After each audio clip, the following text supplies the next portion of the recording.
नमस्कार, मैं हूं अजय शर्मा और आप देख रहे हैं दृष्टि सागर। आज हम बात करने जा रहे हैं एक ऐसी ऐतिहासिक घटना के बारे में जो इतिहास के पन्नों में दर्ज हो गया। आज देश के प्रधानमंत्री नरेंद्र मोदी ने नई संसद भवन का उद्घाटन किया है। उसी पे बातचीत कर रहे हैं भाजपा के वरिष्ठ नेता अशोक गोयल जी से। अशोक गोयल जी, स्वागत है आपका। कैसे देखते हैं जी शर्मा जी, इस नए उद्घाटन को? कैसे आज देखते हैं? भारत की नए संसद भवन का उद्घाटन माननीय प्रधानमंत्री नरेंद्र मोदी जी के द्वारा किया गया। ये एक ऐतिहासिक घटना है। अब तक जिस भवन में हम काम कर रहे थे वो भवन अंग्रेजों के समय का था, हम्म, पर्याप्त नहीं पड़ रहा था दोनों सदनों के लिए। बहुत सारी नई सुविधाओं को लेकर,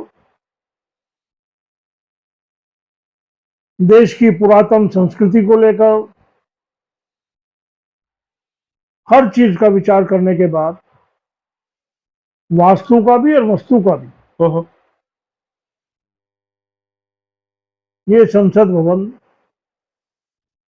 मोदी सरकार के द्वारा निर्मित हुआ है।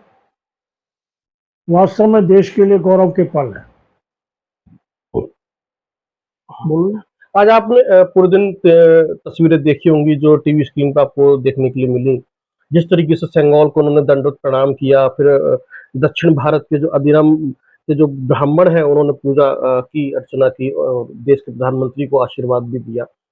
ये जो सेंगोल है, इसका क्या मैसेज दे रही है भारतीय जनता पार्टी देश को? देखिए, माननीय मोदी जी 2014 के बाद से ही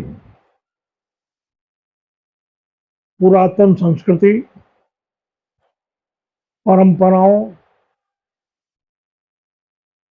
समाज के सभी वर्गों के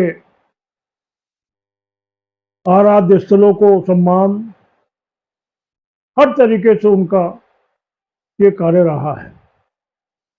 आज एक नया संदेश देश को मिला। 1947 में जब अंग्रेजों से सत्ता हस्तांतरण नेहरू जी को हो रहा था, उस समय लॉर्ड माउंटबेटन की ओर से ये बात आई कि भाई प्रतीक के रूप में कैसे सत्ता का हस्तांतरण किया जाए। बात बढ़ी। तत्कालीन गवर्नर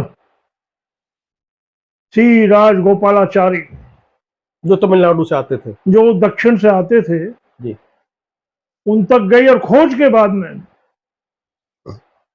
उनके अलावा भी और अन्य जो भी खोजने के बाद में एक परिणाम सामने आया कि चोल वंश के राजा जी, बहुत लंबे समय पहले जब अपने उत्तराधिकारी को राज्य की बागडोर सौंपते थे तो एक शैगोर भगवान शिव के वरदान के रूप में ऐसी छड़ी या ऐसा दंड जिसके माध्यम से प्रजा को न्यायसंगत और बिना किसी भेदभाव के शासन दिए जाने का संदेश उस राजा को दिया जाता था।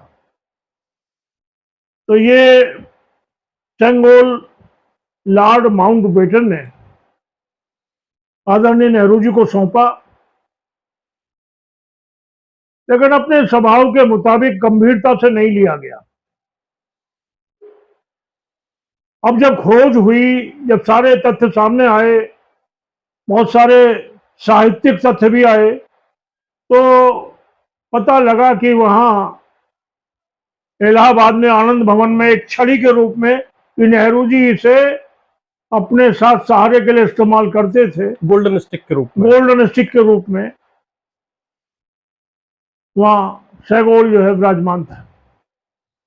वहां से निकलवाया गया, आया, और महत्वपूर्ण मानते हुए आज दक्षिण भारत के 21 बहुत ही सुयोग्य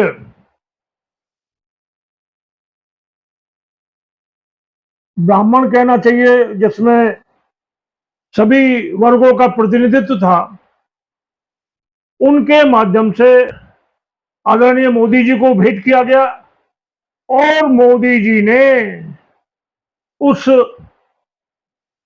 महत्वपूर्ण ऐतिहासिक शैगोल को दंडवत प्रणाम किया, बिल्कुल। पूरा सम्मान दिया और सम्मान के साथ जहां हमारे स्पीकर का स्थान होता है, उसी के नजदीक समुचित सम्मान के साथ उसे स्वयं स्थापित किया। तो एक बड़ी बात आज देश में हुई।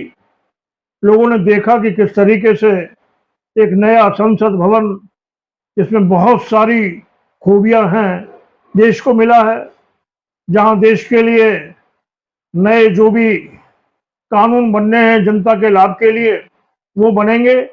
और इसके अलावा ये जो प्रतीक हजारों साल पहला चिन्ह चैगोल के रूप में सम्मान के साथ स्थापित हुआ। अब लोग कुछ भी कहें, जिनकी कहीं ना कहीं हताश राजनीति है और जिन्हें मुझे लगता है कि संसद में बहुत पहले से ही बहुत थोड़े रह गए हैं, लेकिन देश की जनता नकार रही है, तो ये लोग कुछ भी कहें, लेकिन ये आज का जो निर्णय है देश ने सराहा है, पूरा देश के अंदर खुशी है। जी, जिस तरीके से वहाँ की तस्वीरें आती हैं, वहाँ संसद भवन के अंदर अखंड भारत की तस्वीर लगी हुई है, जो अपने आप में बताती है। पीओके का भी इसके अंदर जिक्र है। तो ये जो भारतीय जनता पार्टी है, आपकी जो पार्टी है, तो अखंड भारत के रूप में क्या क्या देख रही है? क्या उनके, जैसे देश के प्रधानमंत्री ने आज भाषण में कहा, नई ऊर्जा, नए संकल्प, नए प्रण, नई दृष्टि, इस तरह के शब्दों को उन्होंने इस्तेमाल किया और गरीबों के कल्याण का उन्होंने जिक्र किया। इस संसद भवन में बैठकर गरीबों के कल्याण के लिए कानून बनाए जाएंगे, प्लानिंग्स की जाएंगी, विचार विमर्श किया जाएगा। तो एक एक शब्द का बहुत बड़ा मायने था देश के प्रधानमंत्री का। मैंने भी सुना। जी। जनसंघ के काल से ही भारतीय जनता पार्टी के हम लोग अखंड भारत का संकल्प अपने दिल में पाले बैठे हैं। अभी कुछ दिन पहले आपने देखा होगा, संसद में पीओके के बारे में कुछ चर्चा हो रही थी। उस समय देश के गृह मंत्री माननीय अमित शाह जी ने बिल्कुल बिल्कुल क्या कहा था?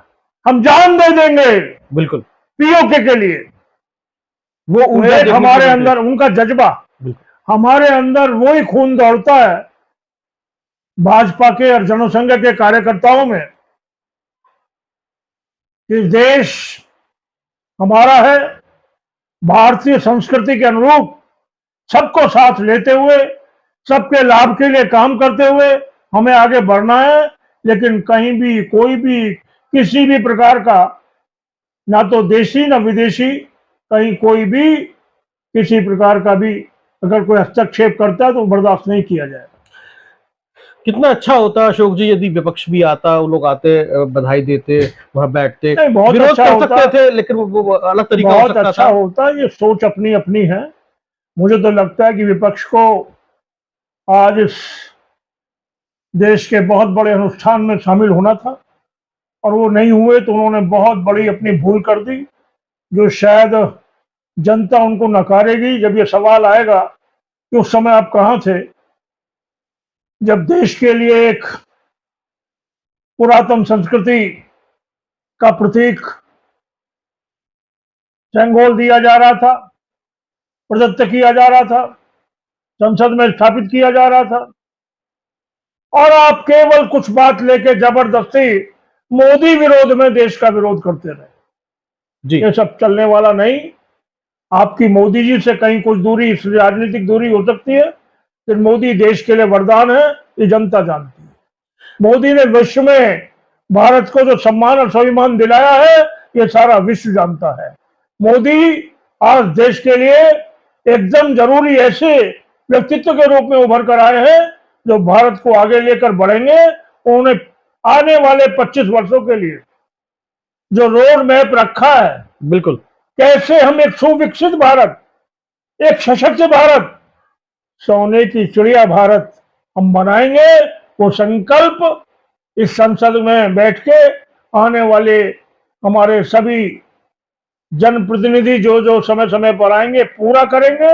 हम सब मिलकर उनका साथ देंगे। जी, चलते चलते आखिरी सवाल अशोक जी आपसे, आज के दिन कम शब्दों में एक ऐसा सार्थक मैसेज आपके दर्शकों के लिए, हमारे दर्शकों के लिए और देश विदेश के लोगों के लिए भी।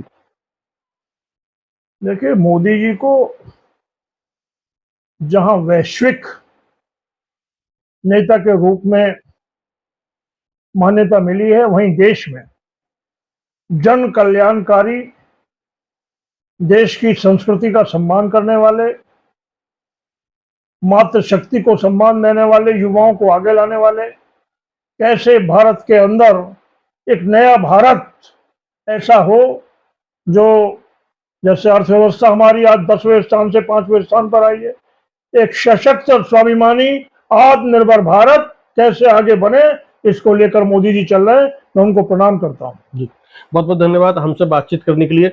जैसा कि आज देश के प्रधानमंत्री ने कहा, आत्मनिर्भर भारत के निर्माण की शुरुआत हो चुकी है, आगाज हो चुका है और एक स्वाभिमानी भारत लोगों को देखने के लिए मिलेगा।